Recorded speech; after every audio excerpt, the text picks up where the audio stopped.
রাধে রাধে বন্ধুরা, আজকে একটা নতুন সদস্যের জন্য মিষ্টি কিনতে এসেছি।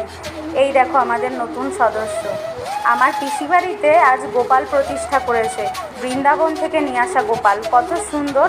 আমরা দুপুরে যেহেতু আসতে পারিনি, তাই রাতেই আসলাম গোপালের প্রসাদ খাওয়ার জন্য। এখানে পিসি সবাইকে বসিয়েই খাওয়াচ্ছিল। আসলে গোপালটা পিসির মা প্রতিষ্ঠা করেছেন, মানে আমার ঠাকুমা বৃন্দাবন থেকে নিয়ে এসেছে গোপালটা, এমনকি গোপালের ড্রেসটাও। তো যাই হোক, প্রথমে ভোগের প্রসাদ দিয়ে দিল, তারপরে দই চিড়ে মাখা, তারপরে ফল প্রসাদ, এরপরে দিল অন্নভোগ, কচুর শাক, মোচার ঘন্ট।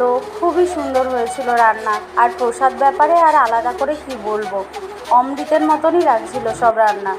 তারপরে করেছিল ডাল, লেবু, বেগুনি, কুমড়ো ভাজা, বেগুন ভাজা, নানান রকম ভাজা করেছিল, 5 রকমের ভাজা যেগুলো হয়। এই গোপাল দেখে